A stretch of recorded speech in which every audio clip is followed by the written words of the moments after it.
예, 감사합니다. 우리 오늘 본문은 사도행전 1장 4절로 5절입니다.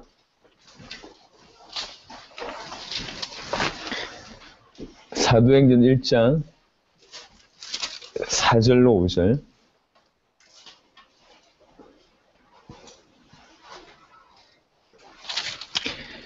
사도와 함께 모이사 그들에게 분부하여 이르시되 예루살렘을 떠나지 말고 내게서 들은 바 아버지께서 약속하신 것을 기다리라.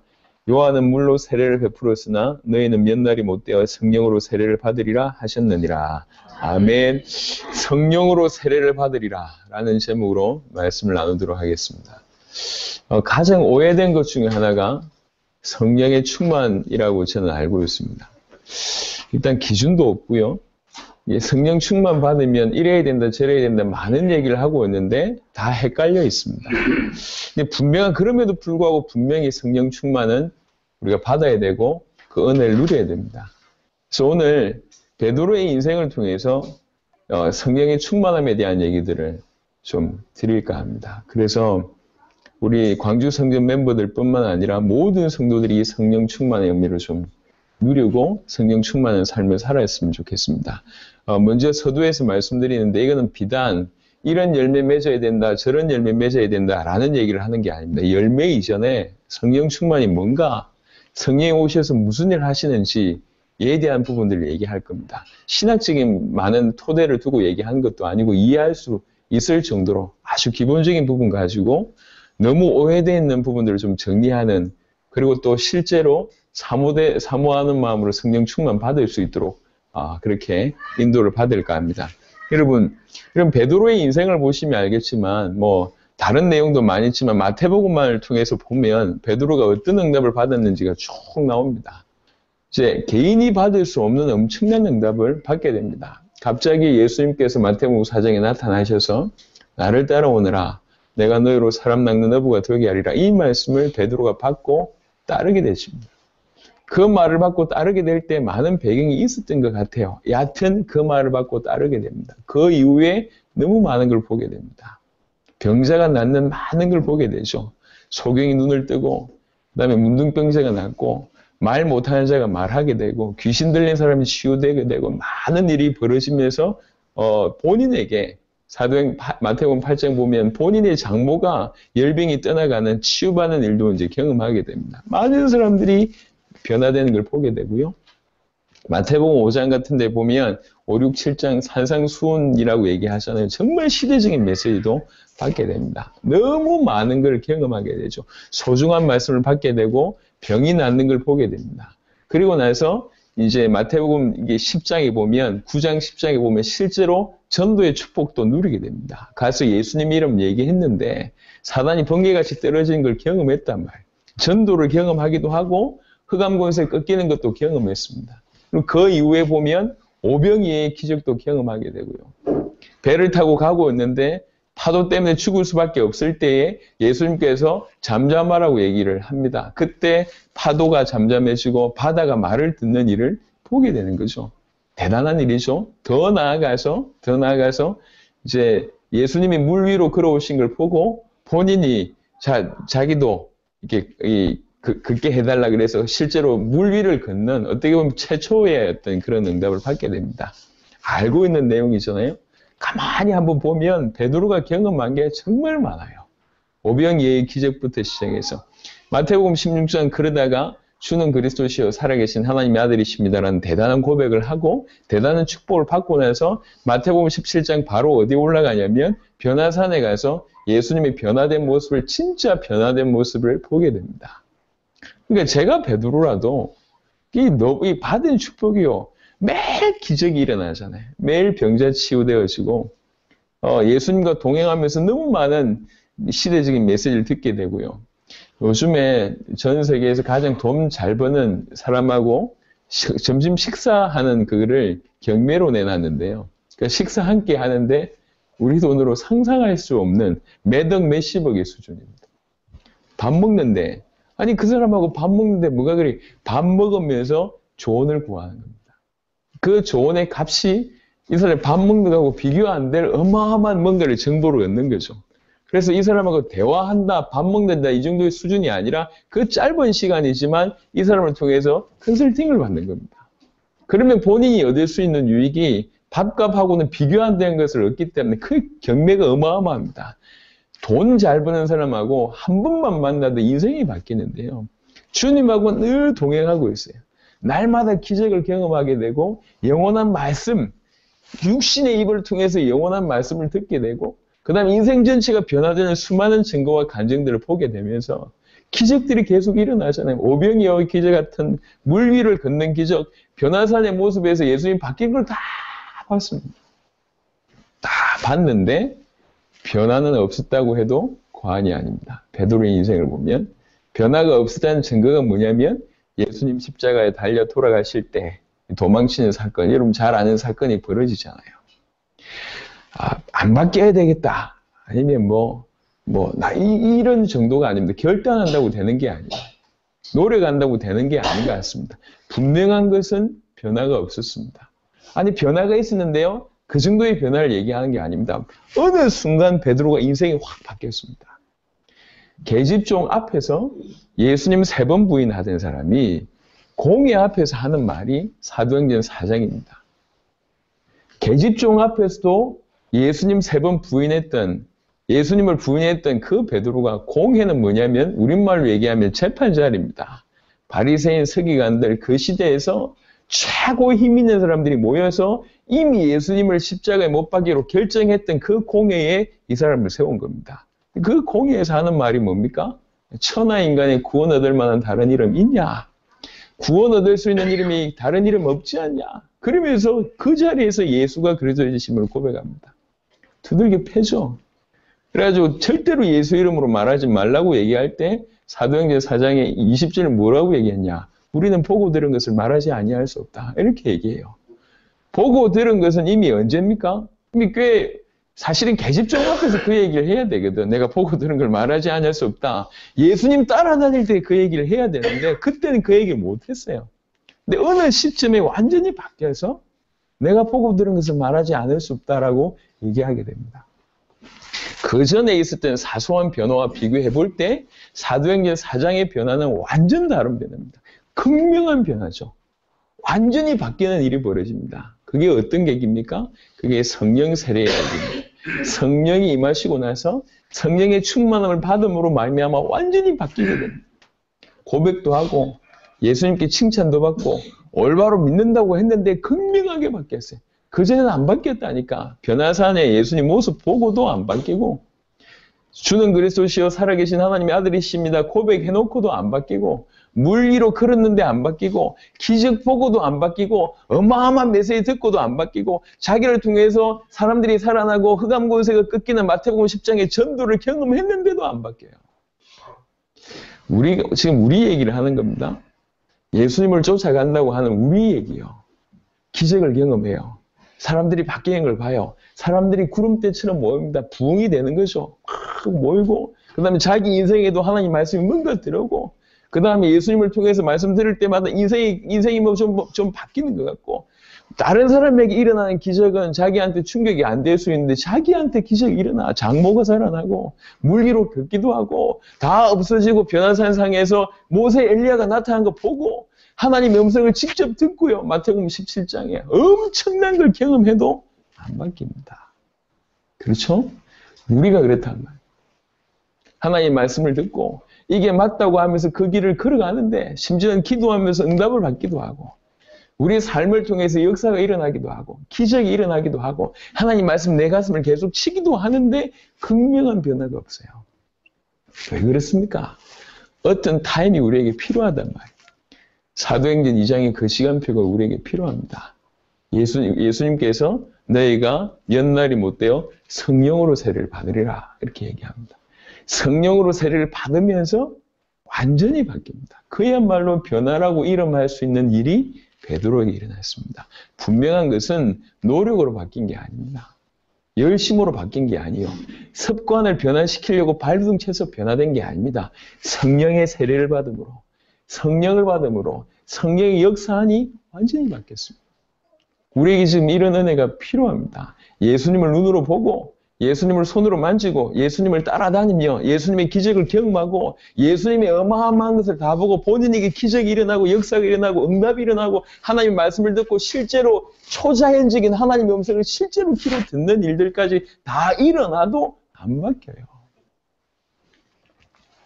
있을 수 없는 일이잖아요. 어떻게 안 바뀌냔 말이에요. 저는 처음에 죄송합니다. 베드로를 보면서 죄송합니다. 진짜 징한 놈이다 이놈. 정말 아니 내 같으면 당장 우리는 선별이지. 선별이 전문인데 바로 선별입니다.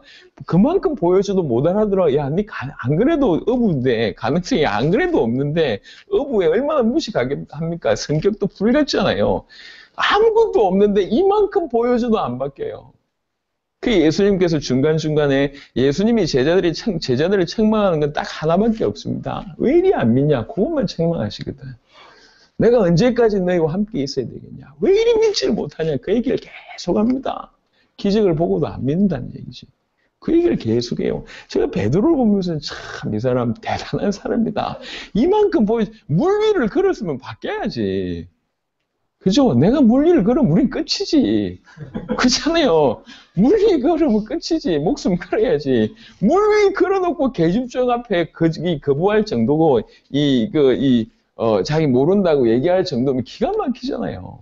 바다가 잠잠해진 거 보고 오병이의 기적 떡 떼줄 때 지가 떼줬다니까.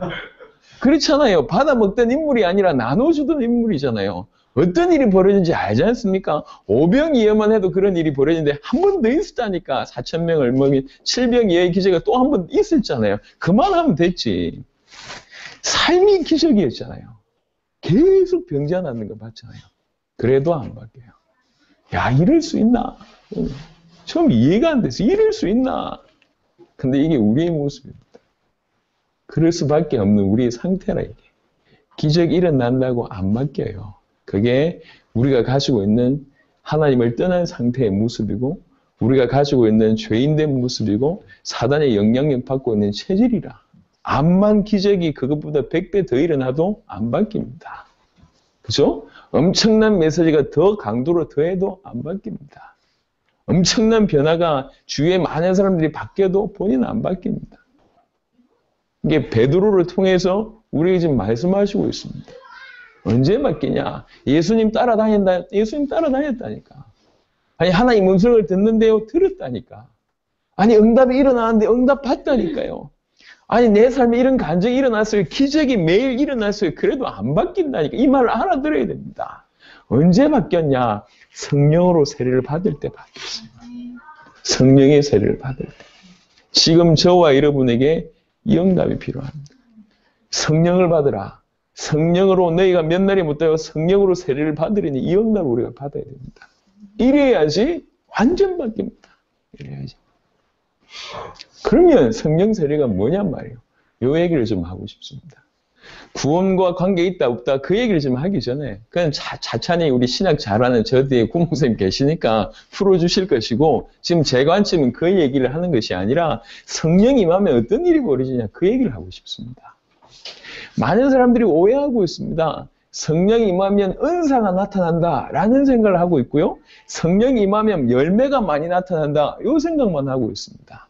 성령은 하나님이다. 물론 맞는 말입니다. 다 맞는 말입니다. 하지만 제가 드리고 싶은 관점은 약간 다른 관점입니다. 오늘 사도행전 2장에 보면 성령이 임하십니다. 자세하게 보시면 성령이 임하니까 다른 방을 하게 돼요. 다른 방은 많은 사람들이 성령이 임하면 방언만 해야 된다라는 생각을 하고 있습니다. 맞는 말인데 참 우스꽝스러운 얘기입니다. 왜 방언을 허락하셨냐? 이거 알지 못하면 성령 임하면 무조건 방언 받아야 된다라는 그런 아주 수준 낮은 주장을 할 수밖에 없어요. 왜 다른 방언을 하게 했냔 말이에요. 방언과 여러분 자세히 보세요. 방언과 반드시 뭐와 연결되냐? 전도와 연결되어 있습니다. 예. 왜 방언을 허락하셨냐? 사람 살리기 위해서 방언을 허락하신 거예요. 그래서 성령의 은사 중에 하나가 방언이지만 성령은 무조건 방언을 허락하신 건 아닙니다. 왜 허락하셨냔 말이 이유가 사람 살리기 위한 거거든. 또 하나입니다. 성령이 임하셔서 다른 방언으로 얘기해서 중요한 메시지를 전달하면서 사람 살리는데 방언의 내용이 뭡니까? 하나님 나라의 큰 일을 얘기했다고 얘기하는데 그 방언의 핵심은 뭘까요? 성령이 임하시면 어떤 일이 벌어질까요? 성령에 대해서 신학적인 부분이나 아니면 성경에서 많은 부분을 얘기하고 있는데 다 적고 예수님이 성령에 대해서 뭐라고 얘기했는지만 보면 중요한 걸 알게 됩니다. 성령이 오실 것이다. 그럼 이 성령이 뭐 할 것이다. 예수님이 얘기했다니까. 몇 구절을 보겠습니다. 요한복음 14장.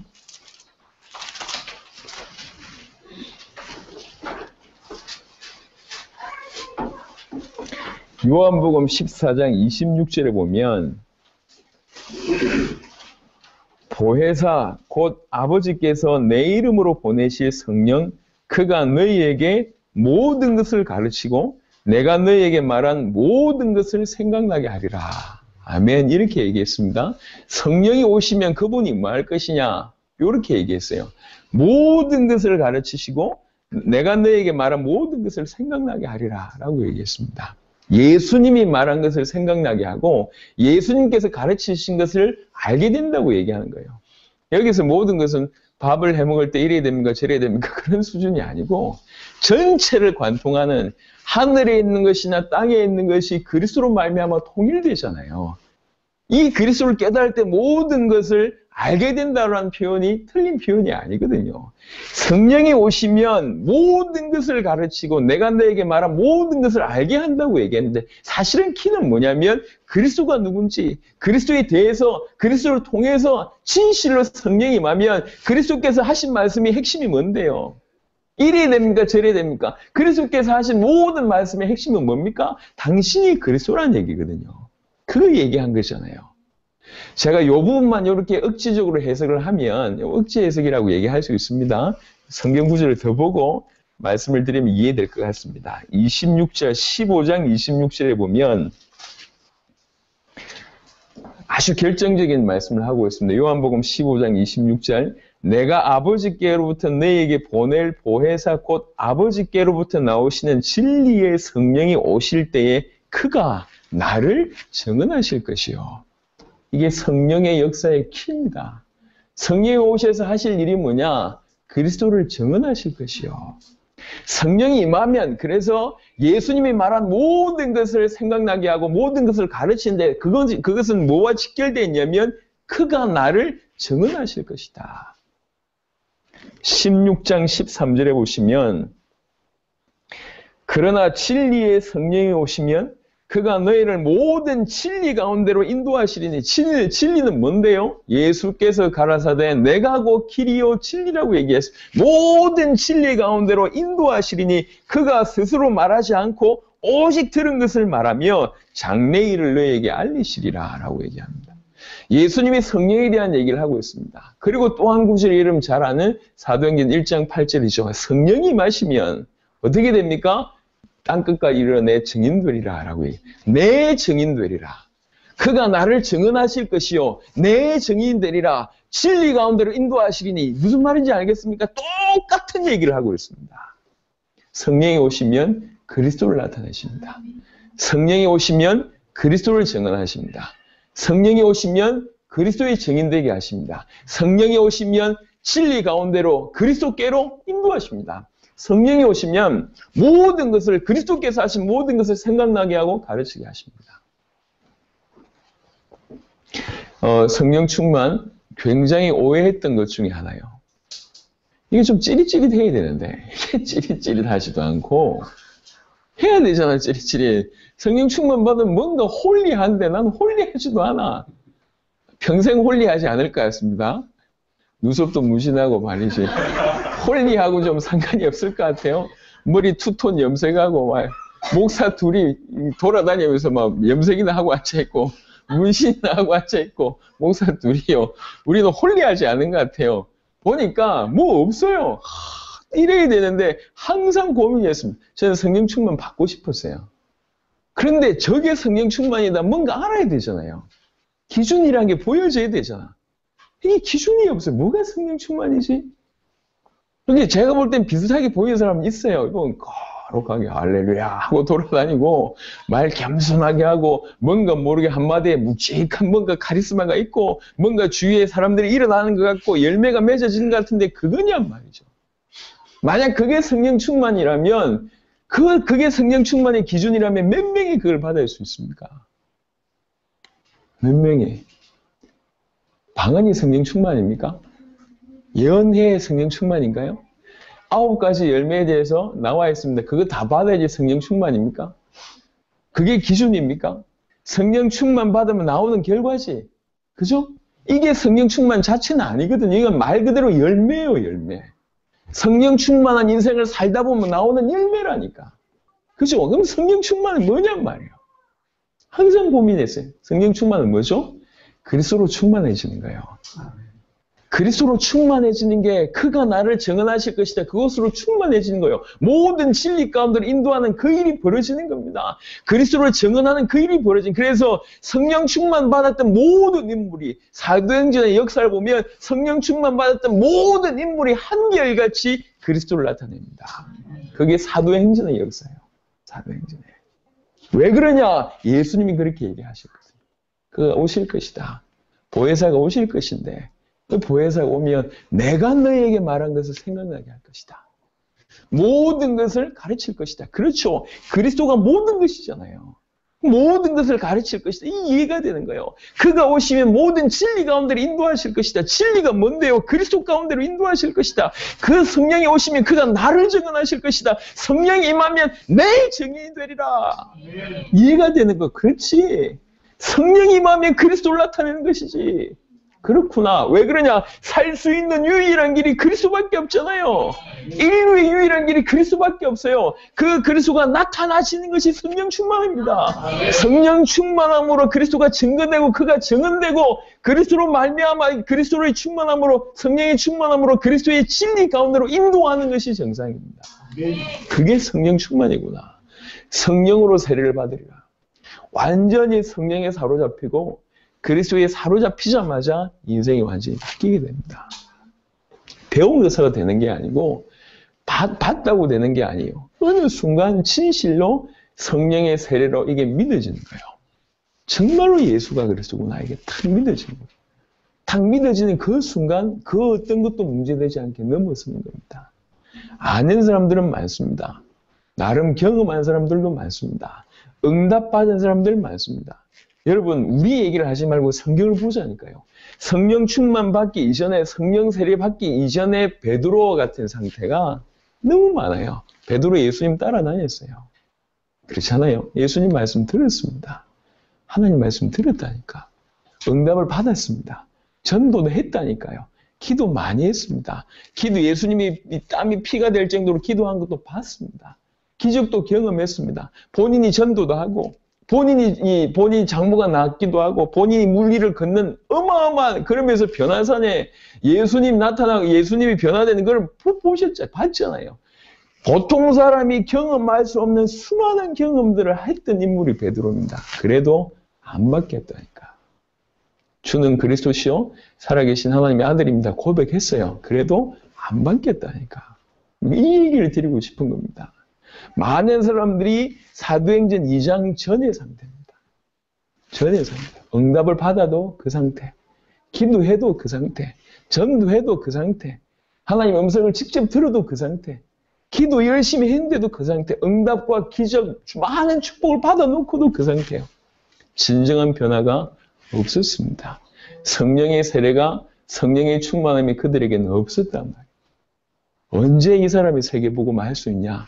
사도행전 2장의 시간표 성령의 세례가 임할 때 비로소 그 어떤 것도 겁내지 않고 진실로 모든 것이 끝났다고 믿어지니까 공의 앞에 서서 얼마나 당당하게 얘기합니까? 계집종에서 앞에 서서 예수님 부인했던 그 시기와 공의 앞에서 예수님을 인정했던 그 시기가 불과 몇 달 차이밖에 안 된다니까 이게. 불과 몇 개월이에요. 시간표로 따질 때는. 그 불과 몇 개월 만에 완전히 바뀌었습니다. 죽여라. 나 죽어도 상관없다. 예수님을 자기 스승이라고 얘기할 수 있는 자기 스승 그 예수님을 십자가에 못 박자고 결의한 자리입니다. 그 자리가. 그 자리가 어떤 자리인지 알고 있다니까. 그 자리에 가서 하는 얘기요. 천하인간의 구원 얻을 만한 다른 이름 있냐? 있냐? 없지 않냐? 그 자리에서. 그래 협박하고 쫓아내보낼 때도 제발 예수 이름으로 얘기하지 말고 그 얘기할 때도 내가 보고 들은 것을 말하지 아니할 수 없다. 이렇게 얘기하잖아요. 이게 불과 그 변화가 몇 개월 만에 일어났습니다. 몇 개월 만에. 지금도 그럴 수 있냐? 물론 있습니다. 그게 성령의 세례예요. 성령의 충만함으로 얘기할 수 있는 진실로 믿어지는 거죠. 정말로 예수가 십자가 부활로 인생의 모든 문제를 영원히 완벽하게 단번에 해결하신 그분이 맞구나고 믿어지는 거예요. 그러니까 더 이상 죽음도 핍박도 경제도 자기 미래도 걱정이 안 됩니다. 넘어선 게 문제가 안 됐단 말이에요. 자기 삶에 매여서 돈 문제에 매여서 가정 문제에 매여서 여러 가지 보통 사람들이 경험할 수 없는 문제에 매여서 정말 주의 일을 절대로 할 수 없는 그 지경에 있었던 사람이 완전 바뀌어버렸어요. 완전. 바울은 결혼을 안 했다라는 설이 있고 했어도 뭐 이렇게 빨리 뭐 헤어졌다 이런 얘기가 좀 있긴 한데 바울은 혼자 세계복음을 했습니다. 이 바울도 대단한데요. 저는 베드로도 대단하다고 생각합니다. 안에 있는 상태로 돌아다녔다. 이건 보통 인물이 아니에요. 이해되십니까? 안에 있는 상태인데 놔두고 예수님 쫓아다니고 그 위에도 사역이 보니까 대단한 일이 물론 뭐 늘 와이프를 데리고 다니는지는 잘 모르겠지만 그것도 대단한 인물 아닙니까? 어느 시간표에 바뀌어버렸어요. 어느 시간. 오늘 이 메시지 듣는 모든 주의 백성들에게 동일한 은혜가 있기를 바랍니다. 스스로 자문해 보세요. 스스로 질문해 보세요. 사도행전 2장 전에 베드로의 상태가 우리이지 않냐? 어찌해야 되겠냐? 길은 하나밖에 없어요. 사도행전의 응답이 있으려면 사도행전 2장의 은혜가 있어야 됩니다. 성령의 세례, 성령의 충만함이 있어야 됩니다. 그럼 도대체 그게 뭐냐? 좀 찌릿찌릿해지는 것이냐? 아니면 갑자기 좀 홀리하게 변화되는 겁니다. 아닙니다. 정확하게는 믿어지는 거예요. 예수가 그리스도라는 사실이 믿어지는 거예요. 성령의 충만함을 받으면 성령이 그를 증언하고 진리 가운데로 인도하고 다 할 때 인도받을 수밖에 없는 겁니다. 그래서 정말 올바른 성령 충만의 역사는 뭐냐? 그리스도를 나타내게 됩니다. 그리스도와 동행하게 되고 그리스도로 충만해지게 되는 겁니다. 계속 성령이 나를 진리 가운데로 인도하셔요. 계속 성령이 성경을 통해서 삶을 통해서 나에게 그를 증언하세요.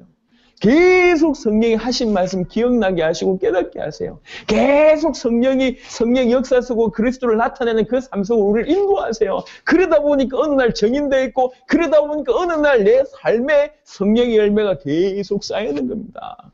맺으려고 맺어지는 게 열매가 아니라니까.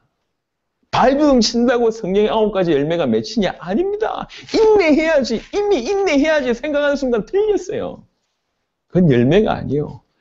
그리스도 속 성령의 충만함으로 성령과 동행함으로 그분이 인도하시는 그 길을 계속 걸어가다 보니까 어느 날 증거가 일어나고 어느 날 열매 맺히는 것을 보게 되고 정인의 자리에 서게 되는 겁니다.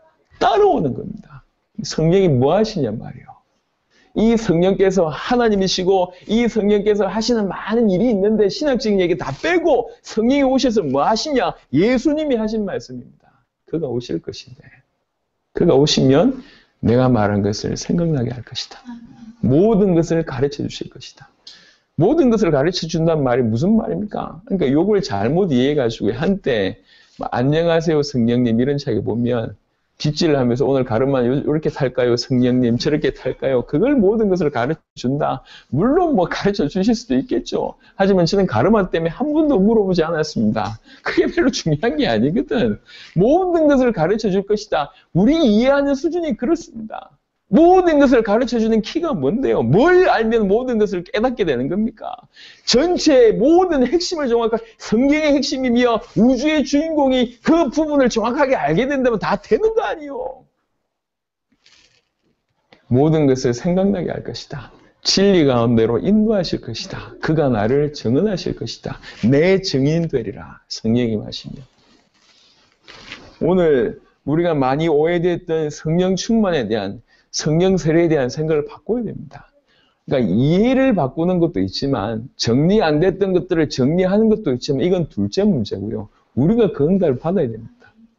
우리 인생에 사도행전 2장 사건이 일어나야 돼요. 성령의 세례, 성령의 충만한 사건이 진실로 일어나야 돼요. 진실로. 뭐 어찌하면 되겠냐라고 얘기할 때에 힌트는 사도행전 1장에 나와 있습니다. 어찌하면 되겠냐? 사도행전 1장 오늘 읽었던 본문에 너희는 몇 날이 못 되어 성령으로 세례를 받으리라 라고 얘기합니다. 4절에 보니까 예루살렘 떠나지 말고 내게서 들은 바 아버지께서 약속하신 것을 기다리라. 이 아버지의 약속이 얼마나 중요한지 이제 우리는 이해하잖아요. 약속 놓쳐서 모든 문제가 왔는데 그 약속을 주신 거예요. 다시 성령이 임하실 것이다. 기다리라. 그러면 뭐 하면 됩니까? 순종해야지. 그렇죠? 불순종해서 모든 문제가 왔는데 그 약속에 순종해야지. 순종해서 기다리면서 기도한 겁니다. 이거는 단순히 기다렸다는 의미가 아니고 죽을 수 있는 환경입니다. 예수님의 부활을 목격한 사람이 일시에 500여 행전에 됐다고 얘기합니다. 500명 넘는 사람들이 예수님의 부활을 목격했어요. 그 500명에게 이 약속이 전달 안 됐을까요? 저는 전달됐을 거라고 생각합니다. 예, 전달됐을 거라고 생각하는데 막상 모인 사람은 120명이라. 그죠? 왜 그러냐? 그때 환경이 그랬다니까. 베드로와 똑같은 환경이에요. 계집종의 앞에서 부인할 수밖에 없을 정도의 핍박이 극에 달아있는 상태입니다. 그러니 이런 일이 벌어집니다. 근데 이 120명은 약속을 붙잡았어요. 다른 사람들은 일이 있어서 못 모였고 이 사람들은 할 일 없어 모였다. 아닙니다. 아니라니까. 환경이 모이면 죽을 수도 있는 환경입니다. 그 자리에서 모인 겁니다. 그 사람들이 이 약속을 붙들고 본격적으로 기도하는 장면이 사도행전 1장 13절, 14절입니다. 약속을 붙들고 간절히 기도합니다.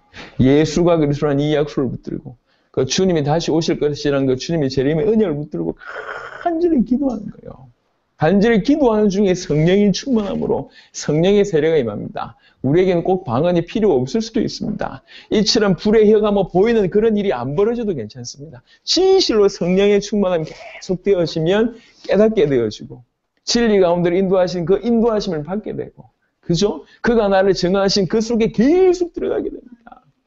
단회적이다, 여러 번 있다, 그건 잘 모르겠어요. 분명한 것은 성령이 임하시면 그리스도에게로 계속 믿어지고 깨달아지고 이해되어지고 눈 열리지고 계속 그가 나를 증언하는 이런 일이 벌어지고 마침내 우리는 증인의 삶을 살 수밖에 없는 거예요. 분명한 것은 성령의 세례가 반드시 필요하다는 거예요. 우리 인생에.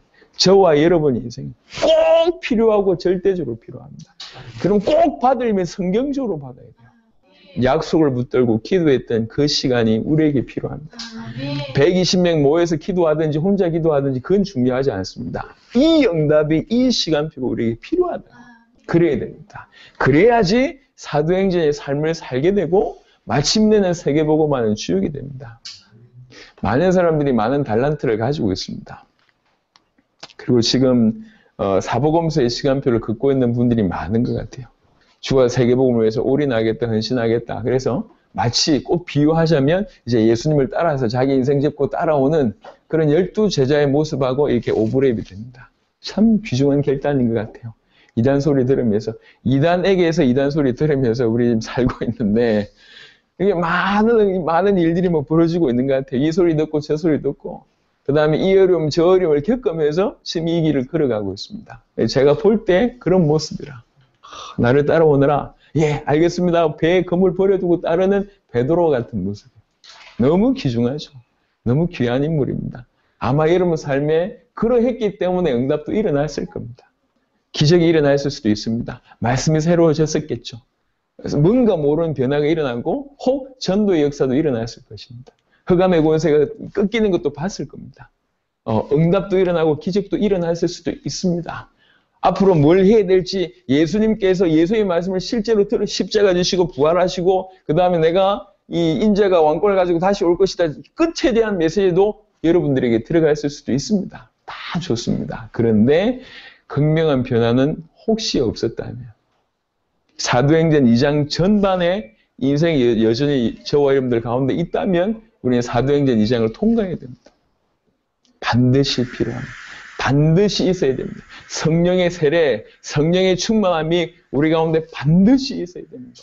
그 성령의 세례는 성령께서는 반드시 그가 나를 증언하실 것이요. 진리 가운데로 인도하시고 내 증인 되게 하실 겁니다. 모든 것을 가르치시고 생각나게 하실 것입니다. 이 시간표가 와야 됩니다. 강하게 오든지 아니면 조금 천천히 오든지 일회성으로 오든지 여러 번에 조금씩 나눠서 오든지 그건 잘 모르겠어요. 그건 잘 모르겠는데 반드시 사도행전 2장의 응답은 일어나야 됩니다. 그래야 주의 일을 제대로 할 수 있고 진실로 주님이 쓰시는 그릇이 됩니다. 사도행전 2장 이전의 베드로의 상태 가지고는 세계복음은 못한다니까. 기적 보고 도망치는 수준 가지고 물 위에 걷고 나서 계집종에게 부인하는 수준 가지고는 세계복음은 못한다니까. 기적을 보면 뭐합니까? 어마어마한 경험하면 뭐합니까? 많은 것을 얻어본들 뭐합니까? 다 해도 세계복음화를 감당 못합니다. 사도행전 2장의 시간표가 베드로에게 임하게 되고 그 시간표 이후에는 베드로는 전 세계를 살리는 주역이 됩니다. 오늘 우리 광주 성전에 또 우리 김 집사님을 비롯해서 소중한 목사님들이 오셨고 또 중요한 성도들이 모였습니다. 앞으로 광주 성전을 통해서 이 광주 지역의 호남 땅에 대단한 일들을 일으키실 거라고 개인적으로 생각합니다. 저는 호남에 대해서는 잘 몰랐어요. 군대 가기 전에 호남 땅에 온 적이 없어요. 호남 땅에 오면 저는 맞아 죽는 줄 알았어요. 예전에 그랬거든요. 저희 가면 말투가 금방 표현하니까 말투가 딱 표현하면 이게 이제 이렇게 뭐 어떻게 큰 봉변을 당하고 예전에 우리는 북한 사람들은 머리에 뿔난 줄 알았잖아요. 호남 사람도 그런 줄 알고 이게 잘 안 갔다고 우리가. 근데 신앙생활 군대를 경험해보고 서울에서 신앙생활을 해보면서 참 믿음의 사람이 제 주위에도 믿음의 사람들이 호남 출신들이 많아요. 영적으로 굉장히 저력이 있구나. 그리고 실제로 우리나라에서 기독교 복음화율을 볼 때도 게임이 안 됩니다. 영남과 호남이. 호남의 복음화율이 어마어마합니다. 뭐 여수는 거의 뭐 기독교 도시라고 제가 들었습니다. 예, 제가 제 고향 마산은 4%밖에 안 돼요. 4%. 100명 중에 4명 믿는다니까. 바보 취급받습니다. 예. 제가 별명이 군대에서 환자였어요, 환자. 왜 환자냐? 기독교 다니는 사람들은 정신병 환자래. 그래서 환자였다니까, 제 별명이. 군대에서도 그러했는데 제 고향 땅에서도 비슷한 취급을 어릴 때부터 받았어요. 왜 그러냐? 예수 믿는 사람들이 많이 없으니까. 또 호남은 그렇지가 않아요. 이게 저력입니다, 저력. 우리나라 엑스플로 74 통해서 우리나라의 대부흥을 일으켰던 주역이 김중곤 목사님이시잖아요. 호남 출신이잖아요. 굉장한 인물들이 있습니다. 순교자의 피가 있는 땅입니다. 저는 굉장히 저력이 있다고 생각합니다. 이 저력 있는 땅에서 귀중한 제자들이 계속 일어날 겁니다. 그 중에 하나님께서 상징적으로 먼저 광주에서 세우셨습니다. 근데 이게 웬일입니까? 계속 호남이 일어나요. 호남이. 요번에 1월에 수련회 때 파송을 이렇게 5군데 지금 일단 확정이 됐습니다. 더 될 것 같은데 일단 5군데 성전이 확정되는데 그 중에 3군데가 호남입니다. 광주 빼고 광주는 이미 세워졌으니까. 어딘지는 그때 밝히도록 하겠습니다. 왜 죄송합니다. 스파이들이 많더라고. 그래서 이게 또 알려지면 좀 그러니까 많아요. 메시지 참고하시는 분들이 많을 것 같습니다. 참고하지 말고 회개하시기 바랍니다. 스파이들이 굉장히 많은 것 같아요. 여하튼 호남이 지금 일어나고 있어요. 그것도 급속도로 일어나고 있습니다. 이런 시간표에 하나님 저와 여러분들에게 메시지를 주시고 계십니다. 열심히 하자. 열심히 안 된다니까.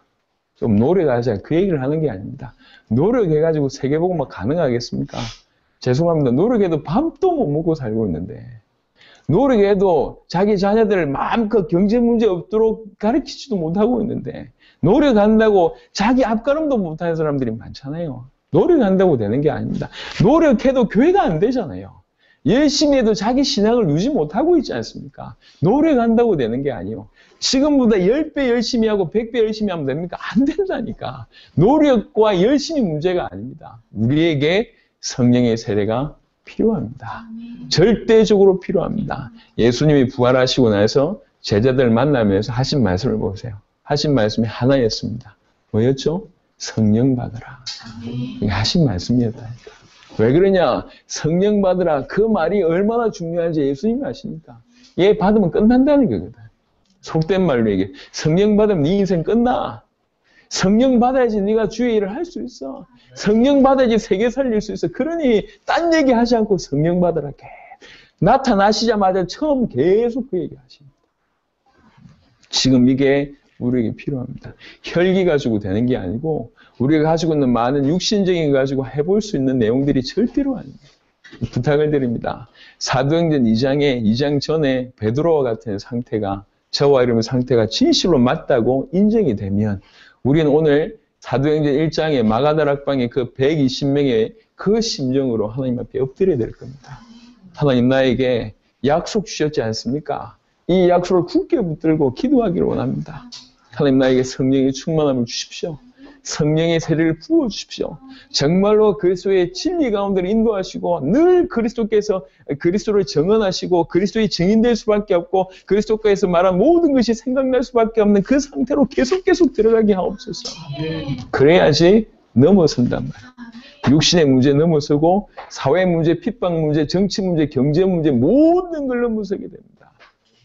그렇게 넘어선 한 사람이 베드로 한 사람이 어떤 일이 벌어졌습니까? 스데반 한 사람이 어떤 일이 벌어졌습니까? 나라가 못 막는다니까. 제가 비유했습니다. 한 나라와도 바꿀 수 없는 사람이 되고 그 시대와도 바꿀 수 없는 사람이 됩니다. 하나님 모실 때에 이스라엘이라는 나라와 베드로를 선택해라. 둘 중에 하나를 선택하라고 얘기할 때 하나님이 당연히 이스라엘 버리고 베드로를 선택할 거라고 저는 생각하고 그 한 시대와 2000년 전에 그 한 시대와 바울이라는 인물 둘 중에 하나 선택하라고 얘기해도 하나님은 바울을 선택하실 것 같습니다. 시대보다 나은 사람이었고 나라보다 나은 인물이 됐습니다. 어떻게 그런 일이 벌어졌냔 말이에요.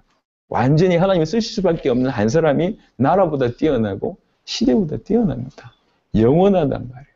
그 응답을 받을 수가 있습니다. 저는 눌려 살았던 사람입니다. 가난했었고 제발 저희 아버지가 손을 붙들고 우리 제발 내 얘기 좀 하지 마라. 우리 집안 얘기 하지 마라 이렇게 얘기하셨는데 어쩔 수 없어요. 저는 정인입니다. 그러니까 얘기해야 되겠는데 어릴 때 삶이 그랬습니다. 그러니까 눌려 있을 수밖에 없는 삶이요. 눌려 여러 가지로. 뭐 부모님과의 관계도 그랬고 그 다음에 어떤 경제의 어떤 문제도 그랬고 제 삶이 그랬어요. 가난해서 늘 쫓겨다니고 친구 제대로 된 친구 하나 없는 그런 어릴 때부터 왕따 같은 걸 많이 경험하고 그런 인생이었어요. 그래서 항상 내가 뭘 할 수 있을까? 이게 어릴 때부터 내재되어 있던 습관이었습니다. 그래서 저는 포기를 굉장히 빨리 해요. 습관이 그래요. 해보고 이거 안 되면 빨리 포기해버립니다. 왜 그러냐면 세상이 만만치 않다는 걸 어릴 때부터 경험했거든. 그래서 뭔가를 지속한다는 게 저한테 가장 힘들었어요. 그래서 제가 운동을 좋아하는데 제일 못한 게 오래 달리기입니다. 하여튼 오래 달리기 이런 거 못해. 지속을 못해요. 어느 날 복음이라는 게 들어오고 세계복음화 처음에는 하고 싶다 이 마음이 들었어요. 워낙 눌려있던 게 반대급부적으로 좀 터진 거겠죠. 하고 싶다 이랬는데 이게 하고 싶은 게 아니에요.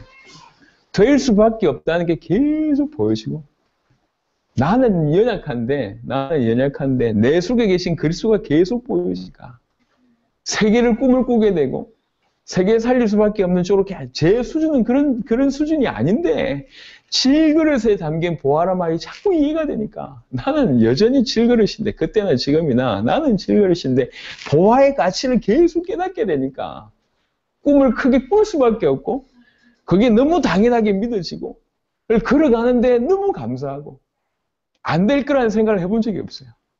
세계복음화, 당대 세계복음화 하는데 제 수준이 아닙니다. 하나님께서 깨닫게 하시고 넓게 가시는 부탁드립니다. 여러분들도 마찬가지일 수 있습니다. 내가 뭘 할 수 있을까? 그건 여러분의 수준입니다. 여러분의 질그릇 보고 수준 이렇게 너무 실망하지 마시고 저와 여러분의 질그릇은 어느 정도냐? 영원히 고민해도 실망할 수밖에 없는 수준입니다. 그게 우리 질그릇의 수준이라니까 알면 알수록 영원한 실망에 들어갈 수밖에 없는 게 우리 질그릇의 수준입니다. 거기에 속지 마시고 그 안에 있는 보화를 보세요. 보화를 보세요. 그래야지 눌리지 않고 세계를 주셨다는 이 말이 이해되어지고 세계 살리기 위해서 뛰게 되고 세계 앞에를 두고 볼 때 광주는 큰 땅이지만 작은 땅이잖아요. 예. 미국이 빅고울을 모른다고. 미국이 무슨 빅고울이에요. 모른다니까. 세계 앞에서는 이 땅이 작은 땅이에요. 하나님 세계를 주셨는데요. 큰 꿈을 꾸라 이 정도 얘기를 하는 게 아닙니다. 여러분이 누군지 아시란 말이에요. 질그릇에 보화가 담겼어요. 그 보화를 제대로 깨닫게 되면 모든 걸 넘게 됩니다. 이 땅에 복음 제대로 알고 있는 사람이 여러분밖에 없습니다. 이 걸음을 걷고 있는 사람들이 여러분밖에 없습니다. 그래서 하나님 여러분을 쓰실 수밖에 없고 사용할 수밖에 없습니다. 그런 과정에 우리가 지금 베드로처럼 예수님 쫄래쫄래 쫓아다니고 자기 인생 나름대로 결단하고 쫓아다니는 그런 인생이고 기적도 경험하고 응답도 보고 말씀도 듣고 많은 걸 경험하고 있는 그런 과정입니다. 하지만 그 정도 가지고는 안 된다는 거예요. 성령의 세례가 저와 여러분들 가운데 있기를 바랍니다. 그럼 한 사람 한 사람이 원래 부르신 목적대로 시대를 살려내고 나라를 살려내고 이 땅을 다 살려냅니다. 저는 그렇게 믿습니다. 하나님 여러분을 통해서 그렇게 일을 하실 것을 믿습니다. 머지않아 이 광주의 호남을 통해서 어마어마한 일이 일어날 거라고 생각합니다. 브라질이 남미에서 가장 큰 땅이거든요. 우리 김영건 집사님하고 이 광주 팀들이요, 이 그릇이 큰 것 같아요. 포럼할 때 김영건 집사님 포럼이 늘 똑같습니다. 가장 크게 쓰임받고, 뭐, 제일 크게, 처음에 농담인 줄 알았는데 계속 하는 얘기예요, 그 말이. 아, 저분이 중심이구나. 브라질 큰 땅이라니까. 우리나라에 다 갖다 대도 감당 못할 큰 땅입니다. 하나님이 그 브라질을 광주 성전에 허락하셨다. 저는 이유 있다고 생각합니다. 그게 부르신 이유거든. 할렐루야. 처음부터 여러분을 그런 그릇으로 부르신 거예요. 세계 살리기 위해서. 지금도 100배 열심히 한다고 되냐? 안 된다니까. 성령의 세례, 하나님, 성령의 충만은 사도행전 2장의 시간표, 우리에게 오게 하십시오. 과거에 어떠했든지 그건 중요하지 않습니다. 무슨 대단한 일을 했든지 또 못했든지 그것도 중요하지 않습니다.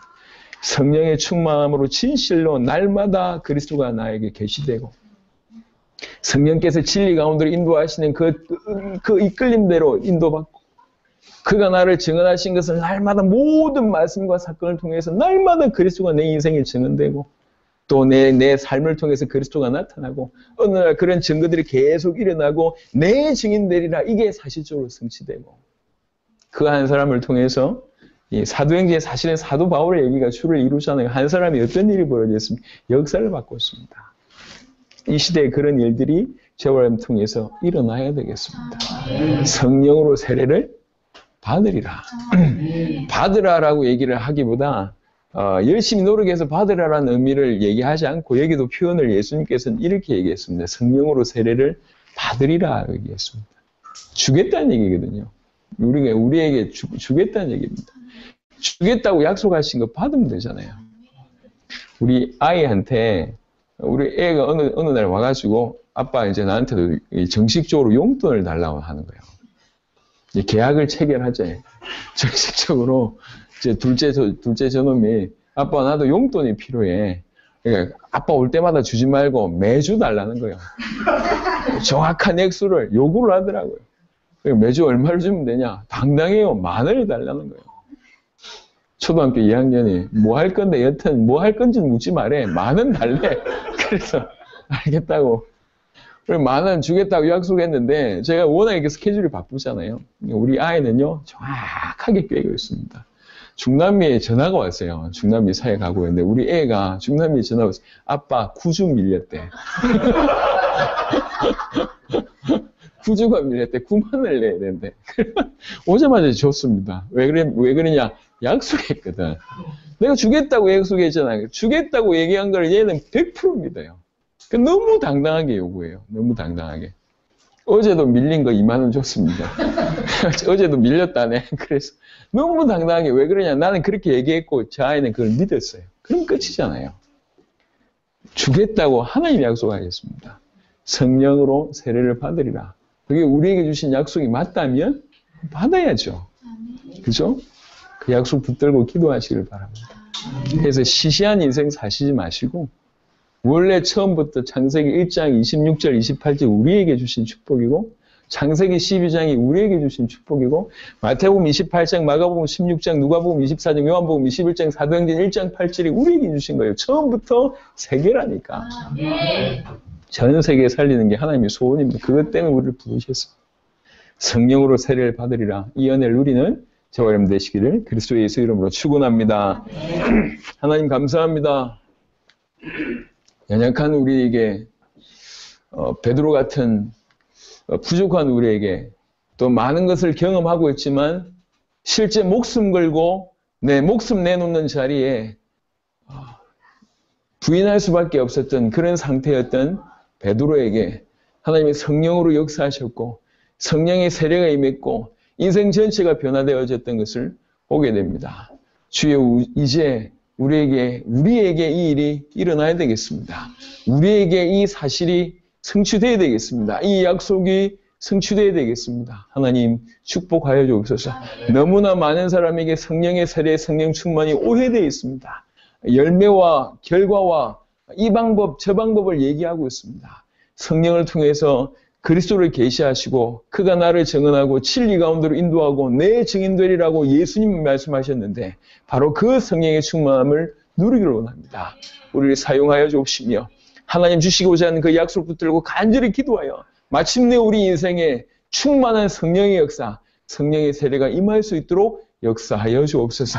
성령 세례를 받은 자로 온 열방을 살려내는 귀중한 주의 백성들이 되게 하시되 특별히 광주 성전 될 수 있도록 축복하여 주옵소서. 감사드렸고 우리 주 예수 그리스도의 이름으로 기도드렸습니다. 아멘.